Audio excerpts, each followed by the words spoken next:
One. We are live again, another week, another episode of the DURINDAL HQ podcast. So, as usual, I will not ask you to like, comment, or subscribe because at this moment in time, we don't care.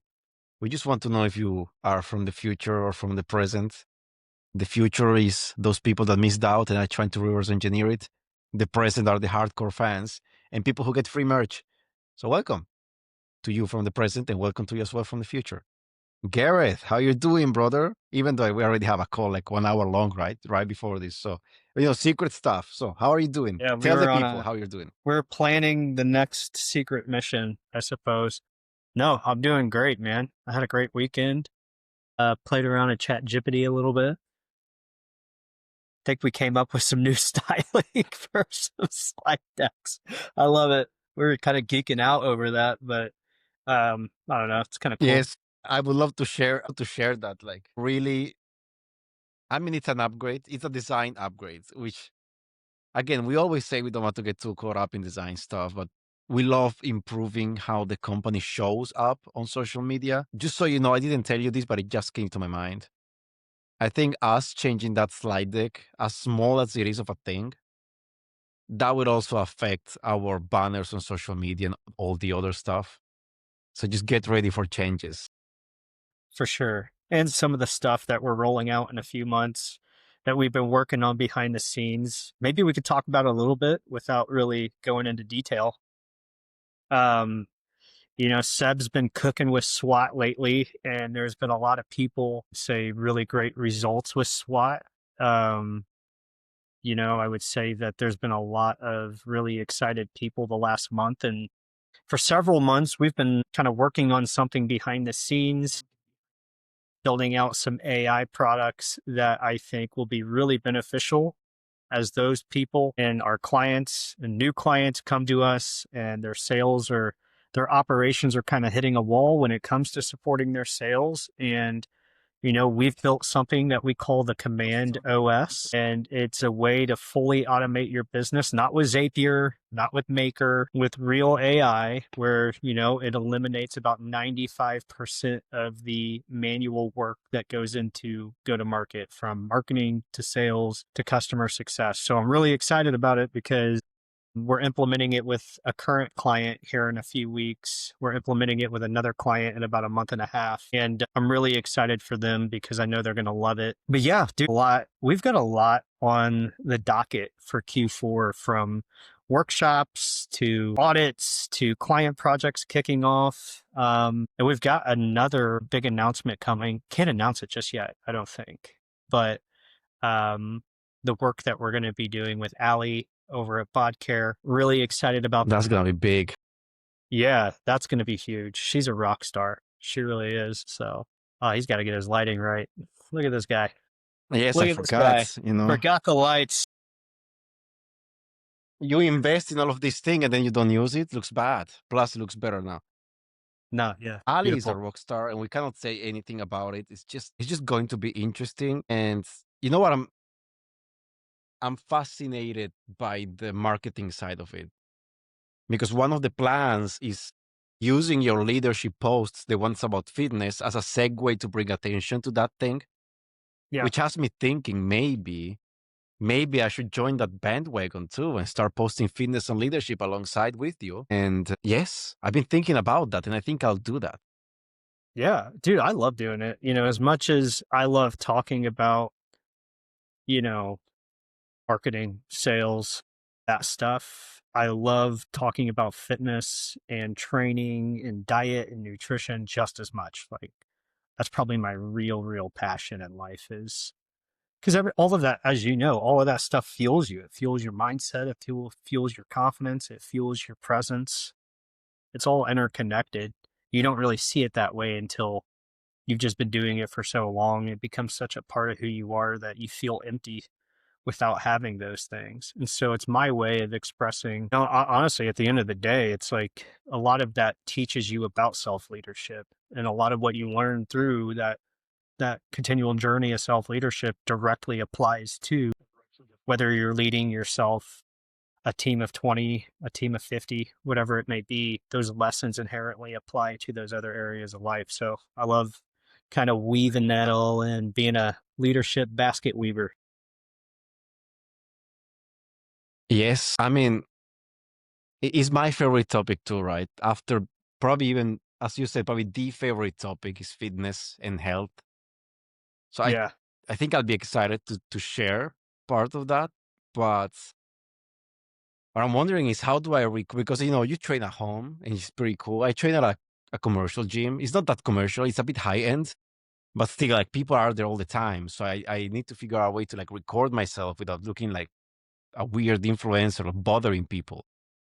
Well, I don't record. I only record when I work out at home because, yeah, you're right. It's like you're like recording out in public and you're like, "Ah, I'm that guy right now." It's not like I have like a fitness page on IG or something where I can like, quip back. Well, I've got 30,000 followers that buy my fitness coaching. It's just, this is what I enjoy doing. But Probably I think some exercises. If you're at the squat rack, then you can put the camera at a right enough distance that you don't bother anybody, you don't catch anybody else. I'll need to see how I do that. yeah, I made a video a couple weeks ago doing squats and I was just like talking while I was doing them.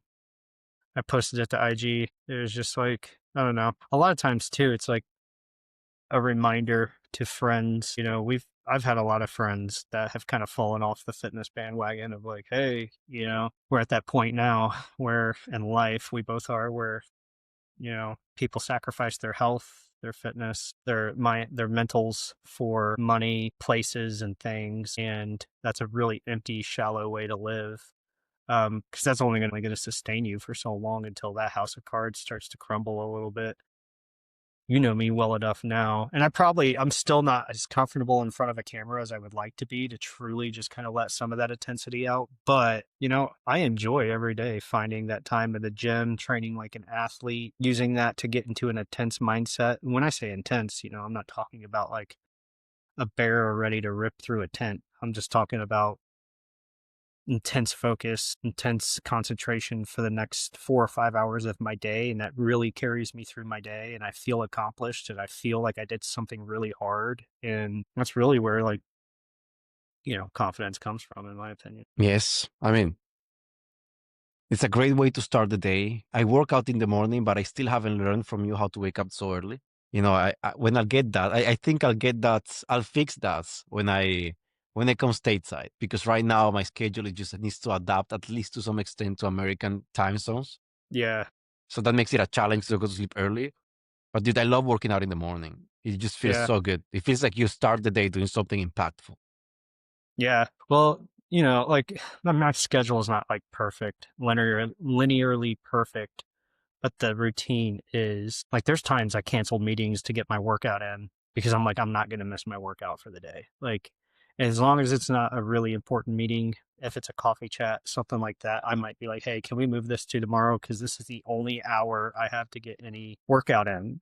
And, our son plays baseball, soccer, sports. So I would say my morning routine's dialed in about 80% of the time, but there's 20% of the year where it's just like, the day almost comes to me, which I hate. I like meeting the day versus I like hate that too. the day coming to me. Cause then you always just feel like you're behind to some degree. Agree. I hate that too. Yeah, I just had an idea. Why don't we? I will share actually this idea. When I finish the cool slide deck, I'm gonna share with you in one of these sessions. So we're gonna share it as we record. We're gonna present the slide deck to the future people watching. How do Dude, you think? seriously, I don't care if people think arts and crafts is stupid. I thought it was really cool. Yes, I swear that's why we're doing it. We're gonna show like design is a superpower, like good design, and we're gonna show it live. So I will get your live reaction to that.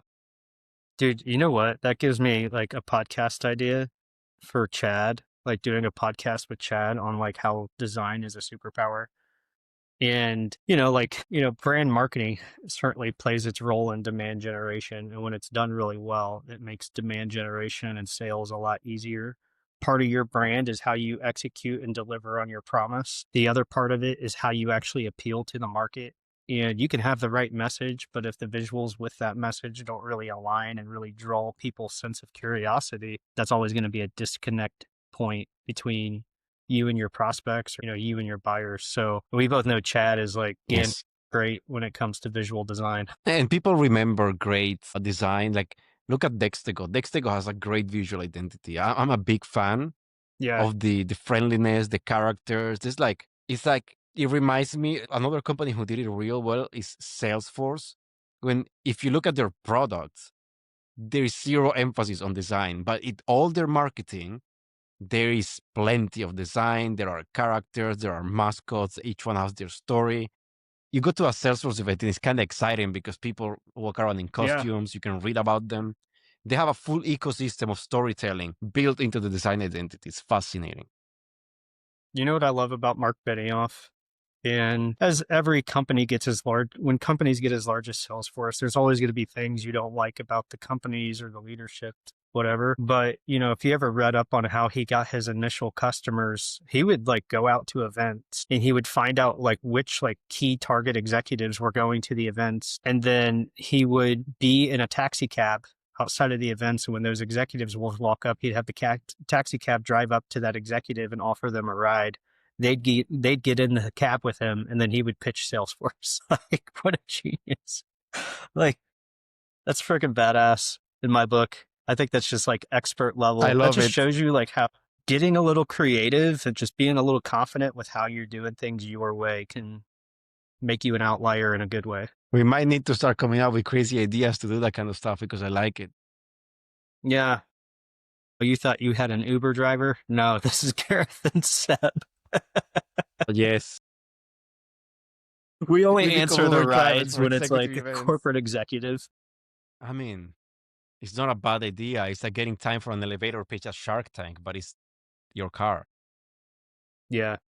I mean, it's really no different. I mean, I think we got to get back to like guerrilla marketing tactics, like real guerrilla marketing tactics, like the kind of guerrilla marketing that like actually excites people. I love that you say that. See, this is why we are business partners because every time you say something about yourself that I don't know, I kind of like it. And Right. the I'm a big fan of guerrilla marketing, like a big fan. Like how Red Well, look what Bull Figma, made this Figma. Figma is genius. I love it. Like we need to come up with they something did like that that. band. Red Bull, Figma, Salesforce. We need Yeah. some ideas like that. I like it. You know what? We have a guerrilla marketing tactic we've been working on. I don't know if we need to talk about it just yet, but earlier we were talking about fitness. We were talking about how important that is to us and to our fans and our clients, and even some people that might watch this. I think we're going to have something really cool coming down the pipeline in a little bit, kind of combining those two worlds in a way that I don't think anybody else has, especially in the consulting space. Yes, that's gonna be fun. Actually, if you think about it, we cannot talk about both guerrilla marketing approaches we are having under the table now. We are discussing. Both of them are pretty fun. Eventually, we'll talk about it, but it's gonna take a few years, in my opinion, for at least one of them. But it's gonna be fun to talk about them after we have the success case study. Yeah.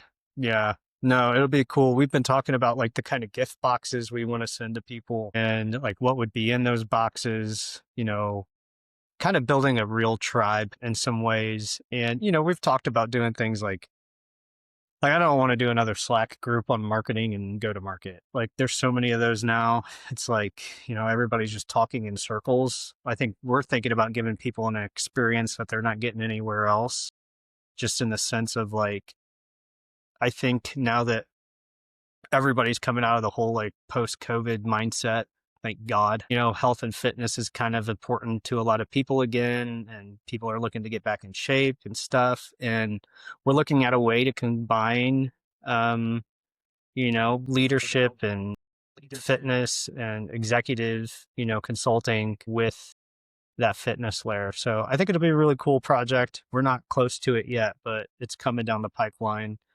But I think people will be really excited. Same. Looking forward to that. Listen, what are some trends you noticed last week? What is the market telling us? You want me to say my real opinion? Of course, we're not You here to know, be vanilla. We're not a corporation yet. Let's enjoy what we can. Yeah. I want to talk about a situation we talked about on Friday. And I'm wrapping this in under the label of ethical business. And, we came across a couple very well known, would we call them gurus? Or, they're not, one might be a guru, the other one has legitimate like sales leadership, experience. But we had people kind of falsely claim that our clients were one of our clients was posting like harmful information, et cetera, to get their account suspended. I'm not going to name who the people are, but these are very, very well known people in the go to market space that put out a lot of thought leadership.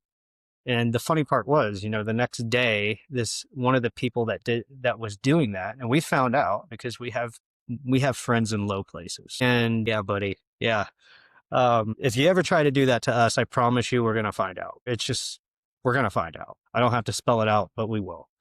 And, the next day he's posting about leadership, this, that, and the other. And I'm like, well, your actions don't really back up your words. And now I have lost all, like, I've lost all respect for you in the sense that, like, you say one thing to make yourself look good, but then behind the scenes, you're doing a totally different thing. And this is a great client. These are really good people. These are people who are competitors of one of their advisory clients. And we can't help the fact that we work with awesome clients and they're crushing it at what they do. But to go around, I'm all for competition. We will gladly, I think Seb and I will both always be for competition. We love competition. Wouldn't be in business if we didn't. But there's a difference between competition and there's a difference between trying to subvert people's success because you just see them as a threat. Even though they're good people, they've done nothing to you, they've done no harm, no foul, but here you are like a little prick. It really upset me. Dude, I was hot about that for like 2 hours. I really was. But, I, Same. I I think mean, what I wanted to say real quick was, if you're going to be a leader, if you're going to talk about leadership, you need to be somebody that truly exudes leadership values.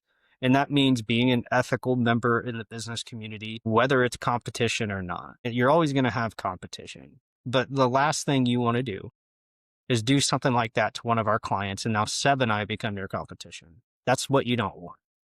And I don't say that to be egotistical. I say that to like, we will protect our clients at all costs. And if that means coming for you, that means we're coming for you. You'll never know it either. You'll never know it. But, the days of like dirty business tricks and shit, like, it just makes it look like you're not legitimate. And when people like me or Seb, we find out about that, like, it makes you look like an illegitimate player in the space, somebody that has to do the shady shit because you can't get there on your own. You can't get there with your own execution, your own ideas, your own fucking ability to actually take something to market and make it successful. So that's what it looks like from the outside in. And perception's everything. So that's all I got to say about that. Or I'm going to ramble on and get a little heated about it. I I'm mean, going to get heated. the fact that you need to, what they try to do is the closest thing you can do to physically eliminating a competitor. Because if you eliminate their virtual presence, and this is a company that's virtual, digital is their only marketing channel. If you eliminate that, you take that from them, you are physically eliminating them. So if your solution to competition is physically eliminating your competitors, first of all, you have a bit of a mafia mindset right there that I really don't appreciate. That makes me wonder what you're like in your personal life. But professionally, it tells me that there is something faulty in your product or service, and that fault is so big that you're afraid the people you're trying to eliminate expose it. Yeah. So you're Yeah. you're telling me that you get insecure because you have a crappy product or a crappy service, and you get insecure to the point that you cannot take a much smaller competitors because, mind you, these are people who are pulling in millions in revenue every year and who have hundreds of thousands of followers.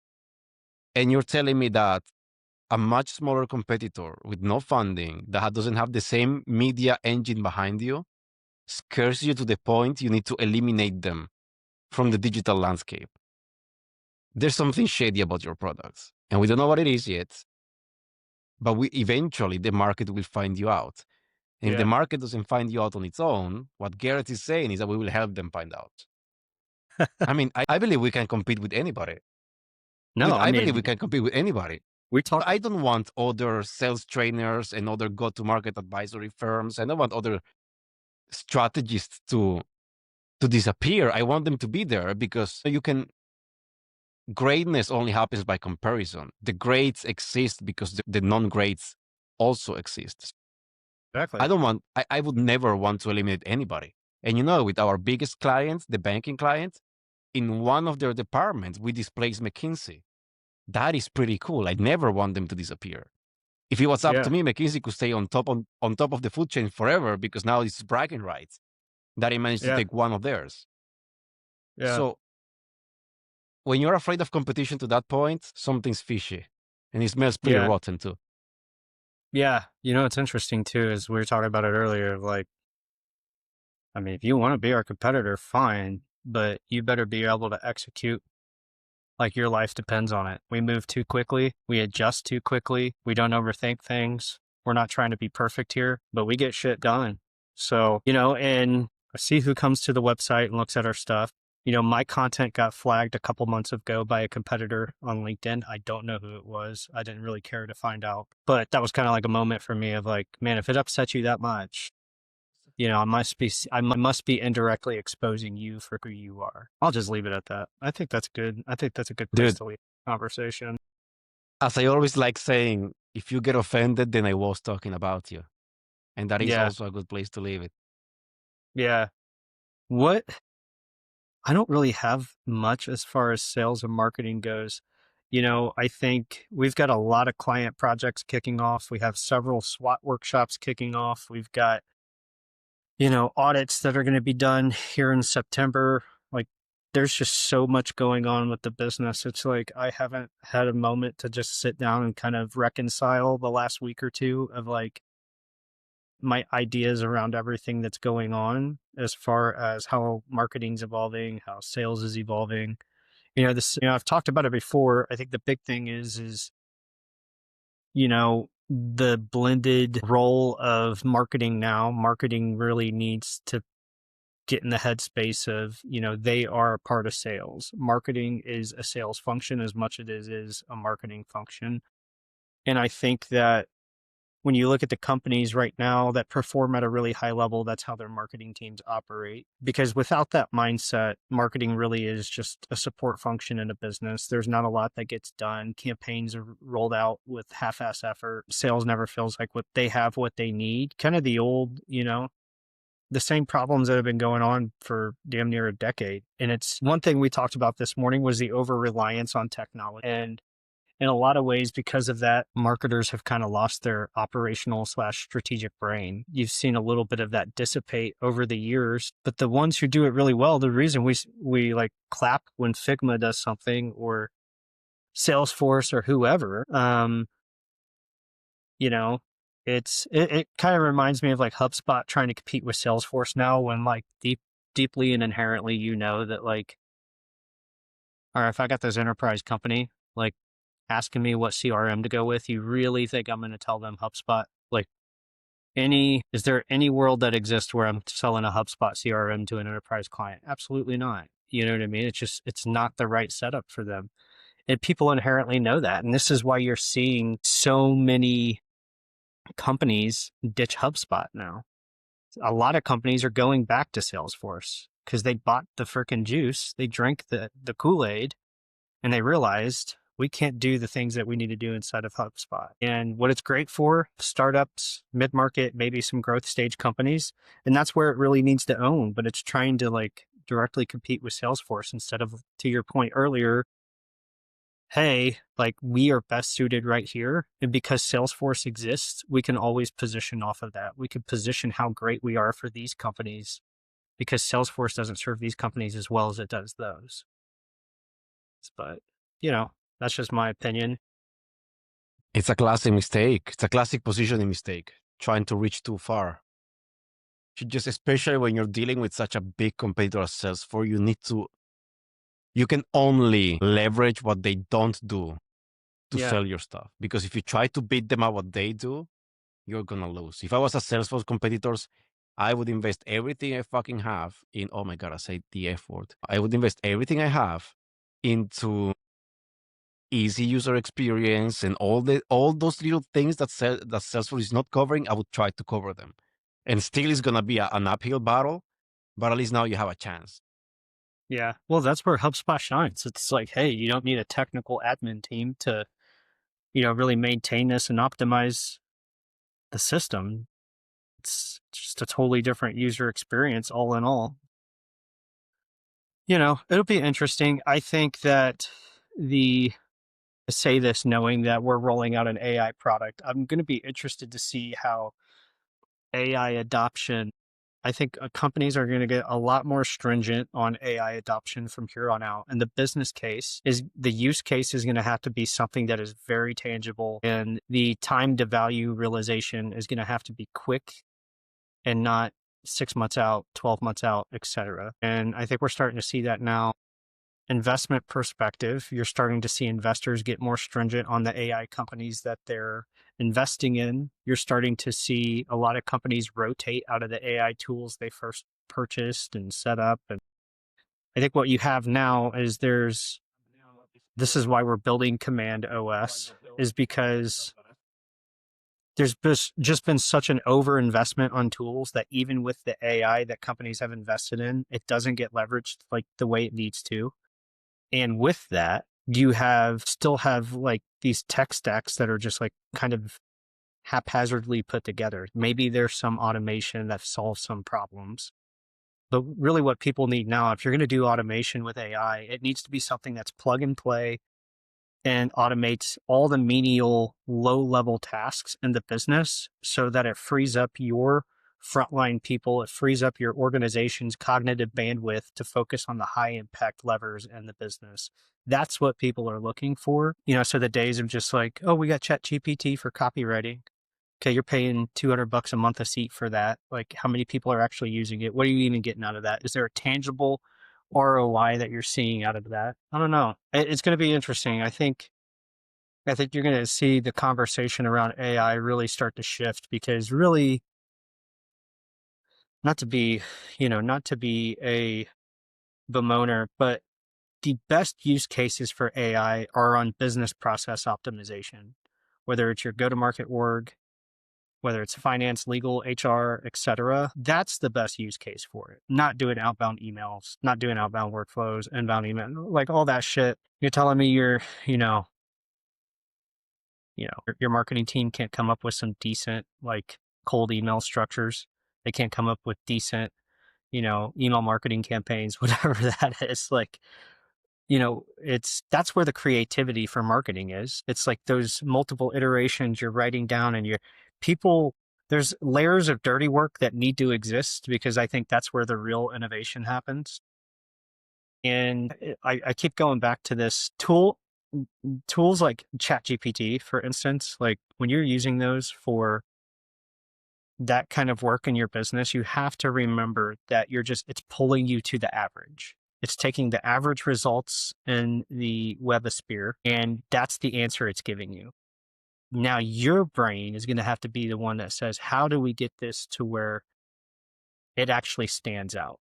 ChatGPT is not going to do that for you. You're still going to get those sentences like, here's the hard truth. I think I think every fucking post I see on LinkedIn now, like, it's so bad, dude. It's so bad. I will use It's so ChatGPT bad. for ideas. I'll write out some ideas. If I can't get nothing going with it, I'll just sit on it. And like last week, I didn't post at all on LinkedIn because, I just felt like I don't have anything.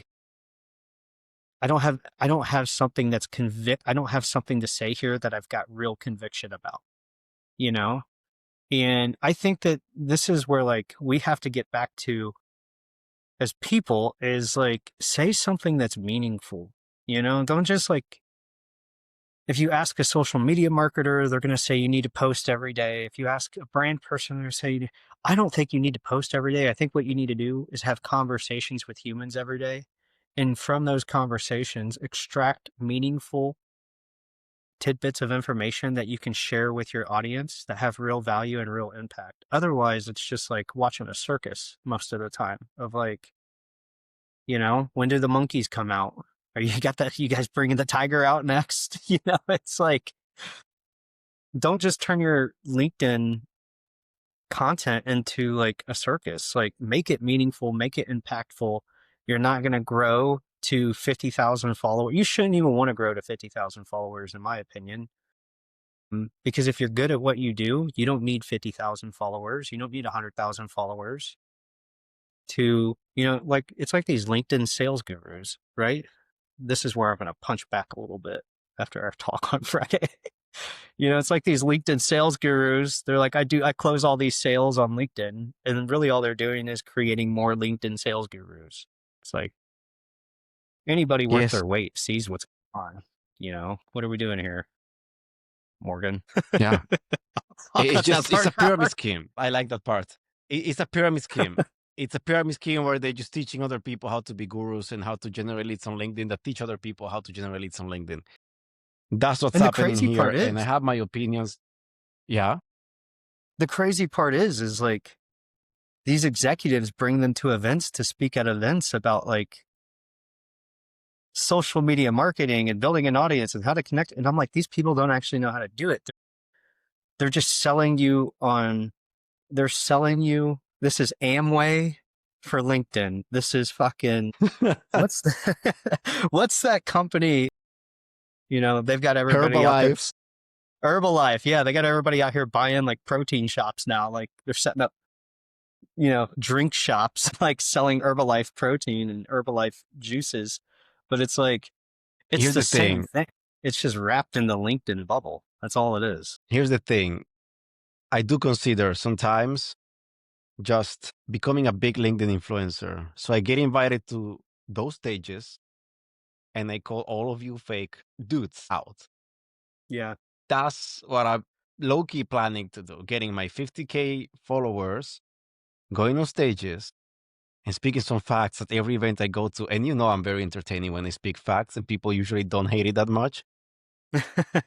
I'm considering it. I I'm don't know. considering it because we've heard so much that I'm like, we need to do so. And these people cannot monopolize all the public opinion in these industries. It's just not right. Well, they just lead people down the wrong path and people start doing things. This is why you see so many freelancers, so many fractionals, so many consulting agencies flame out. I can't tell you how many consulting agencies in the go-to-market space popped up during COVID. Most of those people are back to having a job. And it's because they played the same fucking games as everybody else. We'll just drop it in the Slack channel, get a bunch of engagement from people who are never going to buy from us anyway. Everybody's going to rub our backs and tell us how awesome we are. But at the end of the day, if you're not producing the results that your clients need, if you're not having the impact that your clients need, they're not going to pay you and you're not going to have a business. You're going to be right back to having a job. And this is where these people don't take this shit seriously enough. This is where I get heated is these companies are paying you 10 grand, 50 grand, 100 grand to come in and do something impactful for their business. I'm hearing stories of very well-known people in Pavilion who don't even produce result. Hey, we hired this person to help us with our go-to-market strategy, and we didn't even get anything back from them for 14 weeks. 14 weeks. I'm not going to say who that is, but it's like, I don't care if they paid you $1,000 or $100,000. Like, people are fucking counting on you to help them solve their business problems. You need to take it seriously. You need to fucking take it seriously. And this is why I'm so like adamant about leadership and why leadership starts with yourself. Because it's in this person that I'm talking about, their client told me this. This person a few weeks ago tried to add me on LinkedIn. And I was like, boop, ignore, fuck all that. I don't want to be associated with you because you have the reputation of somebody that's a big shot on the fucking LinkedIn feed, but the reputation of somebody who doesn't actually deliver. And I don't want anything to do with you. And I don't care if you have 27,000 followers, John. I'm not about that life. I surround myself and we surround ourselves with people who take what they do seriously for a living, They care about their clients enough to be, in the weeds with them, delivering impactful results, not just playing Mr. Go-to-market strategy guru or demand generation guru on the LinkedIn feed. I'm going on a heater right now because this shit really upsets me. Because how many companies do we talk to where this is the case? This is the fucking case of we hire these very well-known people. We pay them tens of thousands of dollars and they produce no results for us. It's one in every five, one in every three conversations at this point. So I'm telling you, nobody needs to go to 5,000, 50,000 followers, but to some extent, I think you fight fire with fire. Yeah. And you No, I get fight that. malpractice. You fight very visible and high profile malpractice with very high profile quality work. Yeah. And I think to some extent, the issue is that we tend to complain a lot about the bad players, but we never try to become a big, good player. Yeah. Low key, I'm making my mind up on that front, and I'm working on some fronts to achieve that.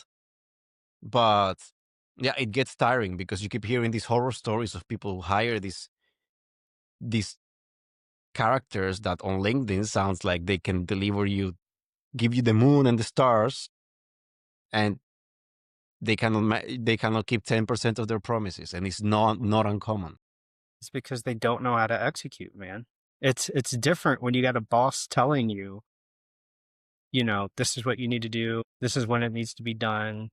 It's different when it's like a client's like, we don't know what to do here. We need you to figure it out. That's where the experience fucking matters, and, you got 24-year-olds out here. Hey, I'm a go-to-market strategist. Oh, are you? Like, how much experience do you have right out of college doing go-to-market strategy? And people are paying you $10,000, $20,000 to do that for them. Right? This is where, like, I'm not saying there's nothing wrong with having 50,000, 100,000 followers, but like, I don't wake up, for instance, and I don't think you do either, every day of like, I gotta be seen everywhere on LinkedIn. You know what the best way to be Who seen on cares? LinkedIn is? You know what the best way to be seen is? Produce results for your clients, produce results for your customers, real results. And that will do the talking for you. Word will get around. Hey, these two, Garrath and Seb, they're about that life. They're about that life. They don't overpromise. They just say, yes, we'll get it done, and they make it happen. That doesn't mean we're perfect. We might have a project that goes over by a week or two or three, whatever. But I think part of that and mitigating the risk there and keeping that trust with your client is communicating those things ahead of time. Don't be a lazy consultant and wait until the last minute to be, well, this, that, the other. Like, you knew those things were going to be in your way at a time. Just be forthright with people. Let them know this is the plan. This is how we're going to achieve it. If something comes up, I will let you know this much in advance. And like, this is how we'll work through that. Like, it's all communication, man. It's all communication. And, I've had projects, like I had a project last year that went over like 6 freaking weeks. You think I felt good about that? Absolutely not. And I told the client, I was like, hey, I don't want you to pay me until this part of the project is finished because like I don't feel like I've deserved it. And I want you to know that I'm serious about helping you fix this. Right? Like, that's just taking ownership Yeah. as a human being. That's having pride in the work that you do and really setting a standard for this is what we represent as a company. We're not all about the money. If we take care of our clients, everything else will take care of itself. And that's the headspace you got to be in when you're in this game is, we're here to serve people. We're here to excite people that they solved a hard business challenge. They got that out of the way, and now they can focus on driving the business again. I don't want to get them wrapped up in more headaches of we can't get an email back from this guy, or like he doesn't get back to us for 5 days, or he doesn't deliver any results for 4 months. Dude, you're already cooked at that point. You're already cooked. I went off on a tangent there. I'm sorry. But talking I about like this the tangent though. It's real. gets me gets me It's hot. real. Dude, It's it's like that. real. Sometimes we need to talk about this stuff, It's like that especially as we see it scene. happening in the market. What's that movie where Will Ferrell's like, data doesn't play?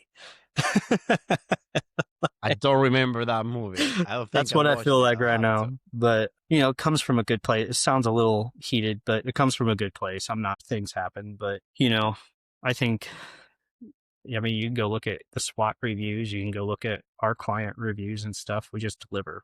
That's all it is, man. I don't care if I got to be up till 2 a.m. with a newborn and 7 projects going. I'm going to get my shit done. So Same. that's it. Absolutely same. Takes what it takes. And I think a lot of people You do gotta do get what you into gotta this do. business because they get so fixated on the lifestyle. Oh, I'll be a thought leader and I'll go out to all these events and I'll get these clients, and they feel good when they get the client. But then when they have to deliver, it's like everything is done to push that farther and farther out. Everything is done to Dude, I mean, avoid the work. if all you are in business for is the lifestyle and the notoriety, you're just a guest in the house of business. You Yeah. don't live there. Damn, that was a really good way to say You're that. A posing. guest in the house of business. I'm going to write that down. It's real though. I know many posers. I don't know how to call them, but it's people who, oh yes, I'm just gonna work 4 days a week and I'm gonna do speaking and I'm gonna build my personal brand.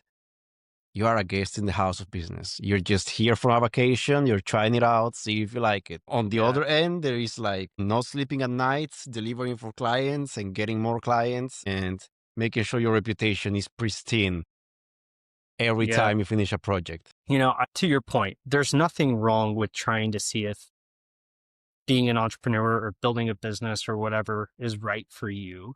There's nothing wrong with that. But you have to come Of into it course. with full ownership. And if it doesn't work out, that's fine. But at least you can look in the mirror and said, I took full ownership of this. Like we were talking earlier, like, hey, we're going to do these go-to-market audits for our clients. They're not paying us for them. They didn't ask for them, but we're going to do them anyway, just to show like, hey, we care enough to just make sure that you have your eyes on these things of like, we haven't talked about them, we haven't addressed them, but here's some other issues we found that are going on in the business. And I think that's what people want more than anything. And that's how you really show you care.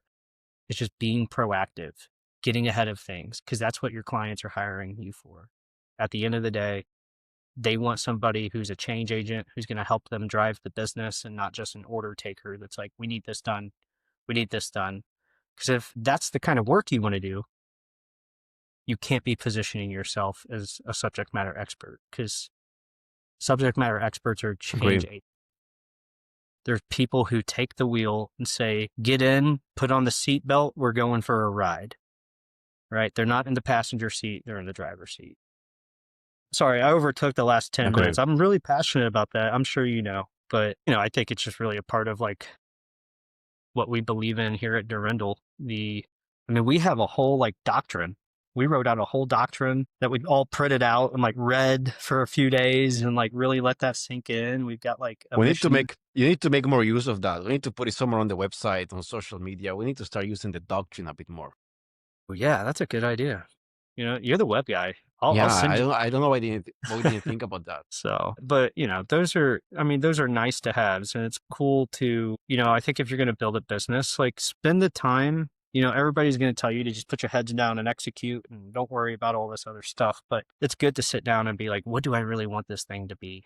Like, what do I want it to become? What do I want it to represent? Like, what do I represent currently? And how can I use the business to be almost a reflection of my values as an individual or a group of individuals. And I think that's one thing we've done really well is we've taken our like core individual values and really baked that into our doctrine and our business and how we do things. I mean, I think that's what matters in the end. We're just gonna see it compound over the years, which is why we're Yeah. doing this podcast too. We got to leave people with some tips. Tippy tips. We got to leave people with Some tips. it's Q3. It's Q3. All right. We're over halfway through Q3. We got a month and a half until the end of the quarter, and then here comes the gold rush for Q4. I'm a sales executive, where I'm a sales or I'm an individual sales rep. Could be an SDR, could be a BDR, could be an account executive. What do I need to be focusing on right now from the perspective of I got to hit quota this quarter, but I also got to make sure I'm maintaining my relationships and my targets for Q4 as well, because I don't want to be behind the 8 ball when I get into the month of October and so on. Gonna keep it real simple. if you're an account executive or anybody in sales, an individual in sales that needs to meet quota or whose team needs to meet quota this quarter and is really pressing, you need to work, assuming the pipeline is where it should be, you need to work on your closing skills. And this is something I'm going to start hammering on more often. You need to work on closing, and you need to work on closing elegantly. You need to work on closing in a way that makes it easy for the client not to tell you, I don't have time for this. I need to think about it. I need to talk to my CFO. You need to close in the most effective and efficient way possible. That's the thing you need the most if you need to meet quota. Because the problem is, once you have on you the pressure to meet quota, what happens is you get commission breath. Needing to meet that quota is going to be your nightmare because it's going to show. Clients are going to feel that you're in a rush, that you're trying to push them through the steps of the sales process because you need something, and they're gonna feel it here that that's something you need is filling in your quota. So learn how to close in a way that even if you feel pressure, they don't feel it, because that's going to lead to better relationships and to the quota that you need to meet. Yeah. Okay. So what happens if I miss How quota? about you? Well, I have one more. All right. Let's say I struggle with closing. I'm good at hitting pipeline quota, but man, I struggle with the close. What's a couple tips you got to just, okay, I don't have time right now maybe to like reinvent my whole sales process, but like what's a couple tips you got for, how can I just at least tweak it? How can I just, what's a mental framework before I hop on this call, what should I ask myself, for instance? Or before I engage with this client, what should I consider to get them at? Maybe it's a stalled deal, right? And you just can't get a hold of the contact on that deal. You can't get a hold of the champion. How do I get that conversation going? But if you need to close and you don't, if you need to close and you don't have time to adapt your entire sales framework, understandable because time is already running out. I think your main focus should be on, before the call, focus on asking them not what other options they are considering right now, but two things. The first one is focus on trying to find out what's the cost, the sunken cost they would face by doing nothing, because doing nothing is something you're competing against. And focus on finding out what's the thing that they've tried in the past that they have failed at that could get in the way of you successfully closing the deal. Yeah, That's what I would say. it's pretty simple too. It's not like, you know, part of the sale, Yeah, it's I four think. questions. If you ask properly, it's literally four questions you ask in a sales call. Yeah, yeah. And I think part of it too is just having patience, not coming into a sales call hopped up on 4 Red Bulls, sounding like you're, just got done working out, Take a couple deep breaths, be patient, match their tone, match their style, match their energy, be a reflection of what they are in the moment, as long as they're not, losing their fucking wits in the moment, reflect the energy that they're putting on. If they're putting off high energy and they seem stressed, be calm, cool, collected, be that ambiance of just like patience and, be that meditative energy that they need in that moment. As far What about as you? What would you say? What is your advice? I say that sales is perfect, but pipeline is not in the place it should be. So what should a go-to-market team do to recover pipeline basically in this last stretch of the year? fire the marketing team. Okay. Well, the worst thing you could do is start pulling budget from marketing in that instance. But what marketing needs in a moment where, they're not putting enough qualified leads through the pipeline to sales that sales actually wants to spend their time and energy on. I think you got to, number one, get back to having, because if that's happening, you're probably not having real conversations with your market and your customers. There's probably a lot of assumptions being made. So I think one of the best things you could do are like, hey, let's go look back at our last like 5 or 10 deals that we closed. What are the aspects of these deals? Why did they close? Why did they come to us? What sources did they come from? What were the objections in the beginning? What was the sales process like, etc. Look at the content that the people tied to that deal looked at or engaged with, whatever it may be. And so if you have a quarter, like, hey, we're halfway through Q3 now, and you're like, man, this is really sluggish. It's not just because people are at school. It's not just because people were on vacation and all those things. Those are great excuses marketing loves to lean on. But the reality is that's a sign that you've started to drift away from where the opportunities are. So the best way to get back to finding those great opportunities is to look at the last 10 opportunities that you just closed, right? Another piece of that is so much a pipeline too is about renewals, upsells, etc. Is customer success and marketing, are they communicating with each other? What deals are coming up for renewal? Hey, how many clients out of the last quarter did we successfully onboard? What percentage of those users actually adopt the product and use the product? If you're coming, especially going into Q4, you've had all summer, you've had 2 quarters now, you've got hopefully a lot of people onboarded using your product. One of the things you need to look at is user adoption, because so many companies don't pay attention to this metric. They use it as a product upgrade metric of like, here's things we need to tweak in the product, but that's your signal that people just generally don't want to use your product because they're not getting the level of support that they probably need in order to make sense of it and use it in their day-to-day life. And so if that product adoption is starting to kind of go to a down curve, or, that's starting to drop, we got to have conversations with those people, put a campaign together just for people who have low user adoption rates, get them in a workshop, get them on a call, whatever the hell it's going to be. Have those conversations of like, hey, we noticed that, you guys got this 3 months ago. There's a lot of usage the first 30, 45 days, but the last 2 months that usage has really dropped off. Could you tell us why that is? Right? Because now this is information we could take back that we can correlate with the last 10 opportunities that we closed. And now we can really start to make sense of things, of where are our highest value opportunities? What do people not like about our product other than they just don't use it?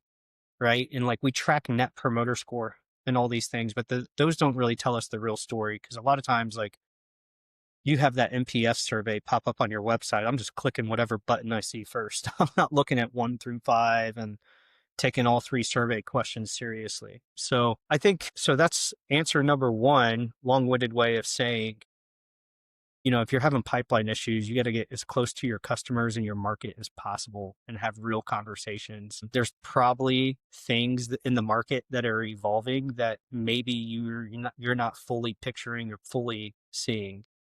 And it goes beyond just like, well, people are adopting AI now, or, these high level macro trends. There's a lot of micro trends within a single macro trend that, you can pull information from and say, hey, I think there's an opportunity for us over here.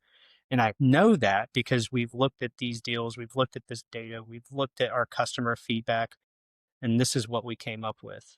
So that's number one. Number two, from a pipeline perspective, a trap that a lot of marketing teams get into is trying to do more. Shit. We're not hitting our MQL targets. We're not having the impact on pipeline that we need to, and we need to do more. We need to push out more campaigns, push out more opportunities to just gather leads and get them through the door. But the reality is you probably need to look at what's not working and just get rid of it altogether. This is not the time of the year to just do it because we do it. I've been at companies before where we're running campaigns for 90 days and not a single thing came out of that campaign. But here we are, and we're just going to tweak it. We're going to tweak the landing page a little. We're going to tweak the 90 days. If that thing's not producing leads, it's over. All right. Just cut it, cut your losses, move on, take the data, learn from it, and then go build something better. Don't just tweak what's already broken, because it's fundamentally broken. Take the data, go build something better. And it's all about doing less really well versus doing more half-ass. And I think that's the trap a lot of marketing teams get in this time of years. They think it's about doing more, but it's really not. It's about taking what you've done. If you look at when I was in e-commerce, the context I would look at it through is Q4 is hands down going to be our best quarter because it's Christmas season. It's the holiday season.